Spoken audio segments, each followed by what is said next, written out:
മരണപ്പെട്ടതിൽ ഒരാൾ പോലും മുസൽമാനോ ക്രിസ്ത്യാനിയോ ഇല്ല. എന്തിനാ അങ്ങനെ പറഞ്ഞത്? നിങ്ങൾ കഷ്ടപ്പെടുന്ന അധ്വാനിക്കുന്ന പൈസ ഏതെങ്കിലും മുസൽമാനും ക്രിസ്ത്യാനിക്കും പോകണമെന്നുള്ള ടെൻഷനും വേണ്ട. ഈ മരണപ്പെട്ട പാവങ്ങളുടെ കുടുംബത്തിന് നിങ്ങളുടെ വക എന്തെങ്കിലും ഉണ്ടോ? എം.എ. യൂസഫലി എന്ന് പറയുന്ന ആ മഹാമനുഷ്യന് എന്തെങ്കിലും മൂച്ചിപ്രാന്ത് ഉണ്ടോ എന്നൊക്കെ സത്യം പറഞ്ഞു കഴിഞ്ഞാൽ ഈ ഒരു വീഡിയോ കാണുമ്പോൾ നമുക്ക് തോന്നിപ്പോകും. എന്തായാലും ഇത് ആരെങ്കിലും ആക്ഷേപിക്കാനോ മറ്റൊന്നും വീഡിയോ ഇല്ല. നിങ്ങളിത് സീരിയസ് ആയിട്ട് തന്നെ ഈ ഒരു വീഡിയോ കാണണം. സംസാരിക്കുന്നത് സുഹൈൽ ഉസ്താദാണ്. ഇദ്ദേഹത്തെ ഞാൻ ഫോളോ ചെയ്യുന്ന ഒരാളാണ്. അത്യാവശ്യം വൃത്തിയായിട്ട് കാര്യങ്ങളൊക്കെ പറഞ്ഞ് പഠിപ്പിക്കാൻ സാധിക്കുന്ന ഒരു ചങ്ങാതിയായിട്ട് എനിക്ക് പലപ്പോഴും ഇദ്ദേഹത്തെ തോന്നിയിട്ടുണ്ട്. ഒരു മതേതരം കൂടിയാണ് എന്ന് വെച്ച് കഴിഞ്ഞാൽ മതങ്ങൾ തമ്മിൽ ഇഴുകിച്ചേരുക അതിനൊക്കെ കൂടി അംഗീകരിക്കുന്ന, എന്തിനാണ് അനാവശ്യമായിട്ട് മറ്റുള്ളവർ മതത്തിന്റെ കാര്യത്തിലൊക്കെ ഇടപെടുന്നത് എന്നൊക്കെ ചിന്തിക്കുന്ന ചങ്ങാതിയാണ്. എന്തായാലും ഇത് കേൾക്കണം കേട്ടോ. തൃശ്ശൂർ വെടിക്കെട്ട് ദുരന്തം, മരണപ്പെട്ടവരുടെ കുടുംബങ്ങൾക്ക് 1 ലക്ഷം രൂപയും പരിക്കേറ്റവരുടെ കുടുംബങ്ങൾക്ക് 50,000 രൂപയും ധനസഹായം പ്രഖ്യാപിച്ച ബഹുമാനപ്പെട്ട എം.എ. യൂസഫലി സാഹിബ്, അള്ളാഹു താല അദ്ദേഹത്തിന് ആഫിയത്തും ആരോഗ്യം ദീർഘായുസ്സും നൽകട്ടെ എന്ന് ആത്മാർത്ഥമായി പ്രാർത്ഥിക്കുകയാണ്. തീർച്ചയായിട്ടും. എന്റെ ഒരേ ഒരു ചോദ്യമുള്ളൂ.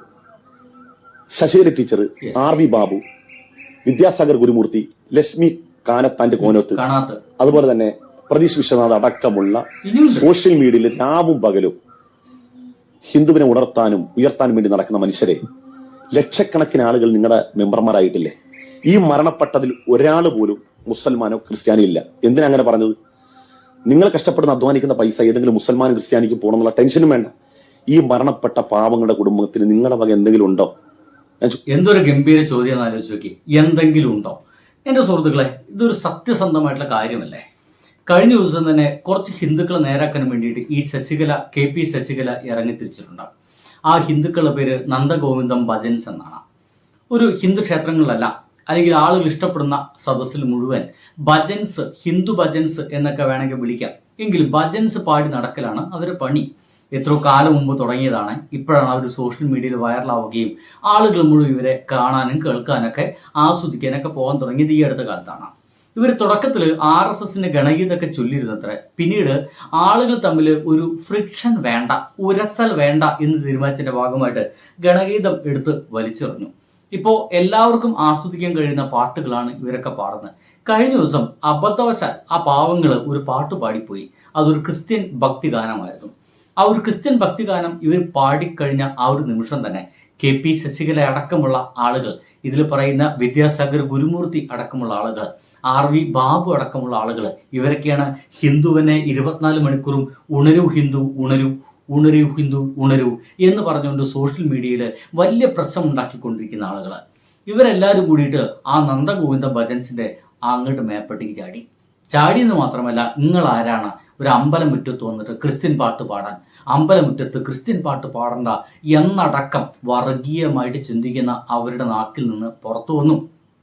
ഈ കമന്റ് നോക്കുമ്പോഴാണ് അവരംഗീകരിക്കുന്ന ഈ പറയുന്ന KP ശശികലയെയും R.V. ബാബുവിനെയും വിദ്യാസാഗർ ഗുരുമൂർത്തി അടക്കമുള്ള ആളുകളെ അംഗീകരിക്കുന്ന ഒരുപാട് പേരുണ്ട് എന്ന് പറയുന്ന യാഥാർത്ഥ്യം നമുക്കൊക്കെ മനസ്സിലായത്. ശരി, അംഗീകരിക്കുന്ന അവിടെ ഇരിക്കട്ടെ. അത്രയും തീവ്ര ഹിന്ദു ചിന്താഗതിയായിട്ടുള്ള ആളുകളൊക്കെ നമ്മുടെ കേരളത്തിലുണ്ട് എന്ന് തന്നെ വെക്കാം. സംഗതി അവിടെ കിടക്കട്ടെ. ഇവിടെ ഏറ്റവും വലിയ വിഷയം എന്താ വെച്ച് കഴിഞ്ഞാൽ, കഴിഞ്ഞ ദിവസമാണ് നമ്മൾ മുഴുവൻ വേദനപ്പെടുത്തിയ ഒരു വലിയ ദുരന്തം ഉണ്ടായത്. 40 പേരോളാണ്. അതിൽ 13 പേരോളം മരിച്ചു.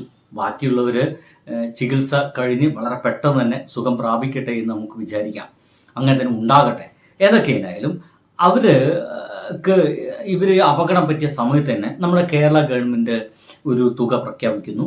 അങ്ങനെ കേരളത്തിലുള്ള പ്രമുഖരായിട്ടുള്ള ഓരോ ആളുകൾ മരണപ്പെട്ടവർക്കും ചികിത്സ ആവശ്യമുള്ളവർക്കെല്ലാം ഒരുപാട് പണം പ്രഖ്യാപിക്കുന്നതിനിടയ്ക്ക് എം.എ. യൂസഫലി എന്ന് പറയുന്ന മനുഷ്യൻ, നമുക്കറിയാലോ, അദ്ദേഹം ഒരു മുസ്ലിം മതവിശ്വാസിയാണ്. എം.എ. യൂസഫലി കൃത്യമായിട്ടും നോമ്പ് നോൽക്കുകയും ആ ഒരു ഇസ്ലാമിക ആചാരത്തിൽ തന്നെ ജീവിക്കാൻ ശ്രമിക്കുന്ന ഒരാളാണെന്നൊക്കെ വേണമെങ്കിൽ പറയാം. ആ ഒരു ചങ്ങാതി വളരെ പെട്ടെന്ന് തന്നെയാണ് മരണപ്പെട്ടവർക്ക് 1 ലക്ഷം രൂപയും ഇപ്പോൾ ചികിത്സയിൽ കഴിയുന്നവർക്ക് 50,000 രൂപയും പ്രഖ്യാപിച്ചത്. വളരെ നല്ല കാര്യം, ശ്ലാഘനീയമാണ്, നമ്മൾ അഭിനന്ദിക്കണം. നോക്കൂ, എം.എ. യൂസഫലി എന്ന് പറയുന്ന മുസ്ലിമാണ് പ്രഖ്യാപിച്ച ഇത്രയും തുക. അതേസമയം മേലെ പറഞ്ഞ KP ശശികല, ഈ പറയുന്ന ആളുകൾ ആരെങ്കിലും ഇതിനെക്കുറിച്ചിട്ടും അതിൽ പൂരം നടത്തുന്നതിനെ കുറിച്ചിട്ടും പൂരം നടത്താനുള്ള അത് ആചാരമാണ്, നിങ്ങൾ ആരാടാ പൂരം നടത്തേണ്ടതെന്ന് പറയാൻ, ഗവൺമെൻറ് ആരാടാ, പിണറായി വിജയൻ ഇതാ ഈ പൂരത്തെ കുളമാക്കാൻ നോക്കുകയാണ്. ഇനിയിപ്പോൾ പിണറായി വിജയൻ തന്നെയാണ് ആ വഴിക്കടെ പോണ സമയത്ത് തീപ്പെട്ടി കൊള്ളി ഉറച്ചിട്ട് അതിൻ്റെ ഉള്ളിലേക്ക് ഇട്ട് ഇമ്മാതിരി വർത്തമാനങ്ങളൊക്കെ പറഞ്ഞുകൊണ്ടിരിക്കുന്ന ഇവര് ആരെങ്കിലും അവരെ മരണപ്പെട്ടു പോയ ആളുകളിൽ മുഴുവൻ, അല്ലെങ്കിൽ അവിടെ പണിക്ക് വന്ന ആളുകൾ മുഴുവൻ ഈ ഒരു ഹിന്ദു മതം എന്ന് പറയുന്ന ആ ഒരു മതത്തിൽപ്പെട്ട ആളുകളാണ്. എൻ്റെ സമീപസ്ഥനായിട്ടുള്ള ഒരു വ്യക്തി അടക്കം, എൻ്റെ ഒരു സുഹൃത്തിൻ്റെ പിതാവടക്കം അതിൽ മരണപ്പെട്ടു പോയിട്ടുണ്ട്. അദ്ദേഹവും ഹിന്ദുവാണ്, അവന് ഹിന്ദുവാണ്. ഈ പറയുന്ന ഹിന്ദുക്കൾക്ക് വേണ്ടിയിട്ട് എപ്പോഴും ഉണരാൻ വേണ്ടി സംസാരിച്ചുകൊണ്ടിരിക്കുന്ന, വർഗീയ വർത്തമാനം പറഞ്ഞുകൊണ്ടിരിക്കുന്ന, സോഷ്യൽ മീഡിയയിൽ ഹിന്ദുക്കൾക്ക് വേണ്ടി പോസ്റ്റ് ഇട്ടുകൊണ്ടേയിരിക്കുന്ന ഈ ശശികല എന്ന് പറയുന്ന KP ശശികലയും വിദ്യാസാഗറും RV ബാബു അടക്കമുള്ള ആളുകൾ, ആരെങ്കിലും ഒരാൾ ഇവർക്ക് വേണ്ടിയിട്ട് 1 രൂപയെങ്കിലും പ്രഖ്യാപിച്ചിട്ടുണ്ടോ? ഇനി അധികം തുകയില്ല, ശരി, MA യൂസഫ് അലി വലിയ പണക്കാരനാണ്, മൂപ്പർ അത്രയൊന്നും, ഈ 13 പേര് മരണപ്പെട്ടിട്ടുണ്ട്, അവർക്ക് മുഴുവൻ 1 ലക്ഷം രൂപ കൊടുക്കുമ്പോൾ 13 ലക്ഷം ചിലവാകും. അതൊന്നും ഒരു പക്ഷേ KP ശശികല കയ്യിൽ ഉണ്ടാവില്ല, പക്ഷേ ഒരു 1000 രൂപ ഉണ്ടാവില്ലേ? ഇനി അതും വേണ്ടെന്നേ, ഇവരെല്ലാവരും കൂടി ചേർന്നിട്ട് ഒരു തുക സംഘടിപ്പിച്ചു കൊടുക്കട്ടെ. അത്ര വലുതൊന്നും വേണ്ട, ഒരു 10,000 റുപ്യ പ്രഖ്യാപിക്കാൻ കഴിഞ്ഞു. ഹിന്ദുക്കൾ ഉണർത്താൻ വേണ്ടി നടക്കുന്ന, വർഗീയമായിട്ട് ആളുകളോട് ചിന്തിക്കാൻ വേണ്ടി പ്രേരിപ്പിക്കുന്ന ഇവരാരെങ്കിലും ഈ ഉസ്താദ് പറയുന്ന പോലെ 1 രൂപയെങ്കിലും അവർക്ക് പ്രഖ്യാപിക്കാൻ കഴിഞ്ഞിട്ടുണ്ടോ? ഉസ്താദ് പറയുന്നുണ്ട്, അങ്ങനെ പ്രഖ്യാപിച്ചുള്ള പോസ്റ്റ് ആരെങ്കിലും എനിക്ക് അയച്ചു തന്നാൽ അവന് ഞാൻ 1 ലക്ഷം റുപ്യ തരും. ഇത് പറയിപ്പിക്കുകയല്ലേ? നോക്കൂ, ഞാൻ ചോദിക്കാൻ എന്തെങ്കിലും ഉണ്ടോ? ഈ MA യൂസഫ് അലി എന്ന് പറയുന്ന മനുഷ്യനെ നിങ്ങൾ പുകഴ്ത്തണ്ട, ഇകഴ്ത്താതിരുന്നൂടെ? ഷാൻ വധം കഴിഞ്ഞ ഉടനെ എന്റെ നാട്ടിലൊരു കലാപം ഉണ്ടായാൽ ലുലു മാളിലെ അന്യസംസ്ഥാന തൊഴിലാളികൾ സർവായുധ സജ്ജരാണ് എന്ന് നാട്ടിൽ മുഴുവൻ പ്രചരിപ്പിച്ച്, തോന്നിയ മാസം അദ്ദേഹത്തിന്റെ പേരിൽ പ്രചരിപ്പിച്ച ആളുകൾ നിങ്ങൾ. ലക്ഷോർ ഹോസ്പിറ്റലുമായി ബന്ധപ്പെട്ട് ചില പ്രശ്നങ്ങൾ, അവയവദാനവുമായി ബന്ധപ്പെട്ട ചില പ്രശ്നങ്ങൾ, ക്രൈസിസ് ഉണ്ടായ സമയത്ത് അങ്ങോട്ട് മാർച്ച് നടത്തി നിങ്ങളല്ലേ? എന്നിട്ടും ഈ നാട്ടിലെ ഹൈന്ദവൻ അല്ല, മനുഷ്യരൊരു പ്രശ്നമുണ്ടായപ്പോൾ MA യൂസഫ് അലി സാഹിബ് ഓടി വന്നു.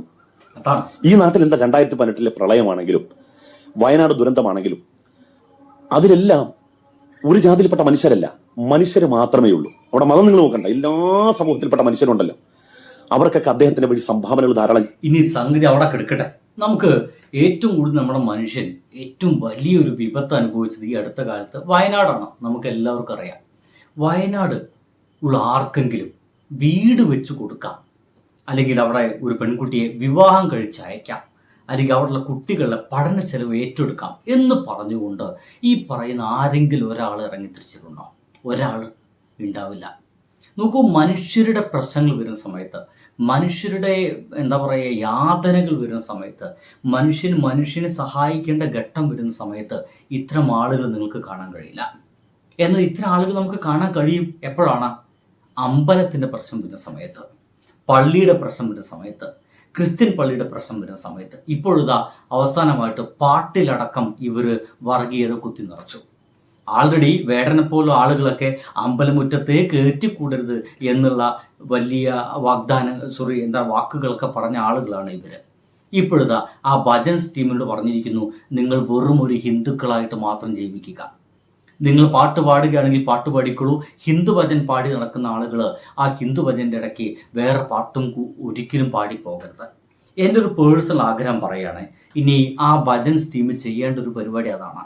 എവിടെയെങ്കിലും ഈ ഹിന്ദു ഭജൻസ് ഏതെങ്കിലും, ഇനിയിപ്പോൾ അമ്പലമുറ്റത്ത് തന്നെ വേണമെന്നില്ല, ഏതെങ്കിലും സ്ഥലത്ത്, ഏതെങ്കിലും ഒരു കടപ്പുറത്ത് ഈ ഹിന്ദു ഭജൻസ് പാടുന്നതിനിടയ്ക്ക്, കോഴിക്കോടായിക്കോട്ടെ, ആ പാടുന്നതിനിടയ്ക്ക് നിങ്ങളിനി ചെയ്യേണ്ടത് അതിനിടയ്ക്ക് നല്ല അതിഗംഭീരമായിട്ടുള്ള ദാസേട്ടനൊക്കെ പാടി ഗംഭീരമാക്കിയ നല്ല മാപ്പിളപ്പാട്ടുകൾ ഉണ്ടായിരിക്കും, അല്ലെങ്കിൽ മോയിൻകുട്ടി വതിരിയുടെ ഗംഭീരമായ മാപ്പിളപ്പാട്ടുകൾ ഉണ്ടായിരിക്കും. അതിലത്തെ ഏതെങ്കിലും ഒന്ന് തിരഞ്ഞെടുക്കണം, കൃത്യമായിട്ട് പ്രാക്ടീസ് ചെയ്യണം, എന്നിട്ടത് അവതരിപ്പിക്കുകയും വേണം. കാരണം നിങ്ങൾ അങ്ങനെ അവതരിപ്പിക്കുമ്പോഴാണ് കേരളമായിട്ട് നിലനിൽക്കുക. അല്ലെങ്കിൽ KP ശശികല അടക്കമുള്ള ആളുകൾ പറയുന്ന പോലെ കേരളം കൂടുതൽ തീവ്രവാദപരമായിട്ട് പോകാൻ സാധ്യതയുണ്ട് എന്നർത്ഥം. അതിനുള്ള ചുവടുകളൊക്കെ വെക്കേണ്ടത് നിങ്ങളെപ്പോലുള്ള പാട്ടുകാരാണ്. വെറും പാട്ടുപാടി പോയാൽ പോരാ.